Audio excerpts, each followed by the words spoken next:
Selamat siang teman-teman. Jadi kami dari kelompok 3 ingin mempresentasikan hasil diskusi kami tentang apa perbedaan dari human capital, human resource, dan personalia. Berikut merupakan anggota kelompok kami.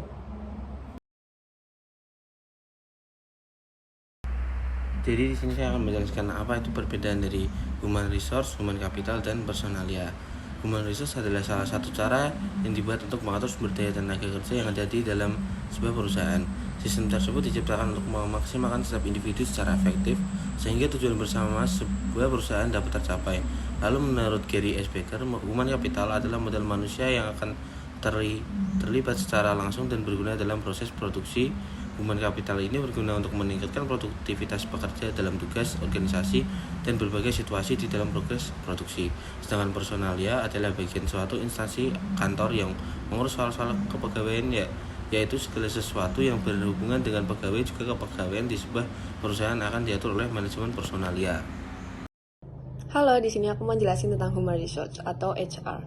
Nah, di Human Resource ini tuh ada departemen atau fungsi dalam sebuah organisasi yang bertanggung jawab untuk mengelola aspek-aspek yang terkait dengan sumber daya manusia. Nah, termasuk apa aja? Yaitu ada pengelolaan rekrutmen, seleksi, pelatihan, pengembangan, kompensasi, manajemen kinerja, dan urusan karyawan lainnya. Human capital lebih merujuk pada nilai yang dimiliki oleh karyawan dan kontribusi mereka terhadap keberhasilan organisasi. Human capital memperhatikan keterampilan, pengetahuan, kreativitas, dan kontribusi lainnya yang dimiliki karyawan. Pendekatan ini lebih strategis daripada HR karena menggabungkan aspek-aspek yang tidak hanya terbatas pada administrasi, tetapi juga pada pengembangan dan penggunaan sumber daya manusia untuk mencapai tujuan organisasi.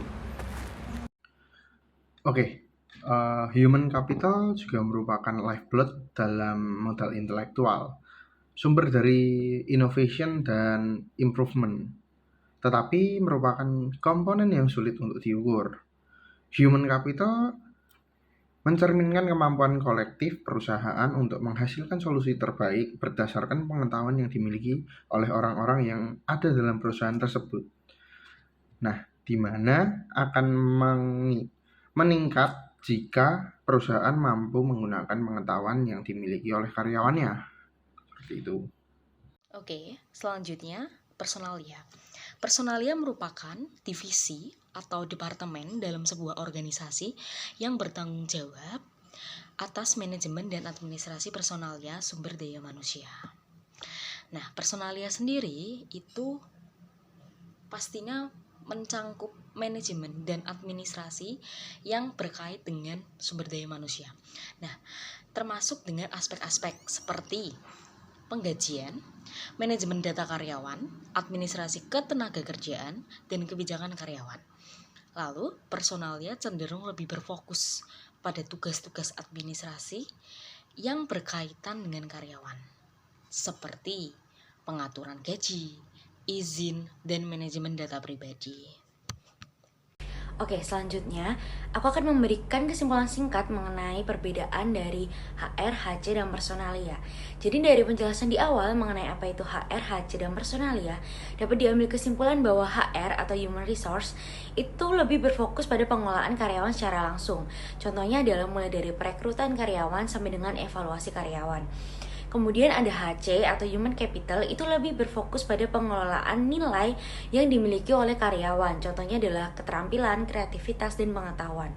Terakhir, personalia itu lebih berfokus pada administrasi dan manajemen aspek-aspek formal sumber daya manusia. Contohnya adalah penggajian karyawan, kebijakan karyawan, dan lain-lain. Nah, karena kita sudah membahas perbedaan antara HR, HC, dan personalia, saatnya nih kita kasih contoh implementasi perbedaannya di sebuah organisasi. Organisasi yang kita bakal bahas ini adalah organisasi yang nggak jauh dari kehidupan kita sehari-hari. Nah, siapa itu organisasinya? Adalah perusahaan ini berpusat di kawasan Silicon Valley, California. Clue-nya adalah huruf depannya G, teman-teman perusahaan ini. Nah, benar perusahaan ini adalah Google. Nah, kita akan bahas perusahaan Google ini ditinjau dari 3 aspek tadi ya teman-teman. Itu HR, HC, dan personalia. Oke, let's go. Oke, masuk ke aspek pertama, yaitu aspek pengelolaan human resource, yaitu atau singkatnya HR. Nah, Google menerapkan pendekatan yang berfokus pada umpan balik dari karyawan. Sehingga penjelasan dan kebijakan penentuan, aturan, dan sistem pengelolaan sumber daya manusia ini lebih akurat Nah, untuk mendasari pengambilan keputusan pengelolaan kebijakan, Google ini menerapkan pendekatan berbasis data. Nah, Google juga mengumpulkan data secara ekstensif tentang karyawannya untuk memahami kebutuhannya, yaitu preferensi, tingkat kepuasan mereka. Nah, kemudian data ini digunakan untuk meningkatkan pengalaman karyawan kerja. Nah, termasuk apa? Peningkatannya itu di aspek yaitu salah satunya pengembangan karir, keseimbangan kehidupan kerja, dan kebahagiaan di tempat kerja. Gitu. Oke, kemudian kita masuk pada aspek pengelolaan human capitalnya, teman-teman. Nah, Google ini menawarkan program kesejahteraan karyawan yang komprehensif, termasuk tunjangan kesehatan dan kebugaran. Nah, untuk memastikan kesejahteraan fisik dan mental karyawannya. Nah, melalui fasilitas ini diharapkan para performa karyawan ini juga terjaga optimal. Nah, tapi tidak hanya mensejahterakan Google juga mengembangkan skill karyawannya melalui program penerapan seperti Project Oxygen. Nah, apa sih Project Oxygen ini?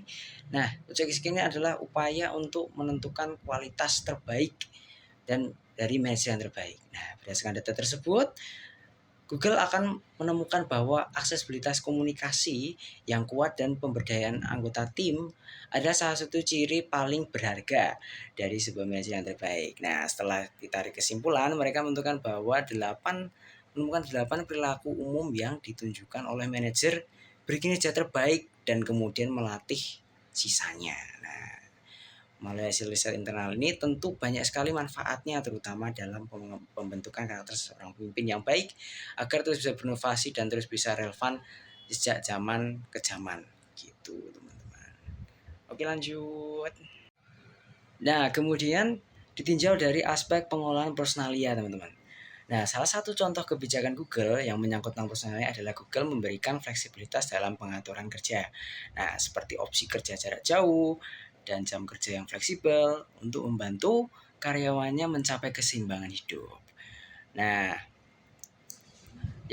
terus Google ini juga mempunyai program SDM yang inovatif seperti proses perekrutan yang unik, kemudian ada tunjangan karyawan. Nah, misalnya apa tunjangan karyawannya? Yaitu 1, makanan gratis, fasilitas bermain, fasilitas relaksasi dan hangout di kantor-kantornya. Dan dari situ Google juga menekankan pada aspek kreativitas dan kolaborasi di tempat kerja. Nah, secara keseluruhan manajemen SDM dari Google ini ditandai dengan fokus pada pengambilan keputusan. Nah, pengambilan keputusan ini berdasarkan data, yaitu datanya berisi dengan kesejahteraan karyawan dan praktik inovatif. Nah, tujuannya apa? Yaitu untuk menciptakan lingkungan kerja yang positif dan serta menarik untuk bisa mengembangkan inovasi yang lebih maju lagi. Oke, begitu teman-teman, sekian dari kelompok kami. Kiranya teman-teman menikmati tentang tayangan yang kami sajikan. Sampai jumpa di lain waktu, di lain video, di lain kesempatan. Saya Satria Bagas, undur diri. Dadah.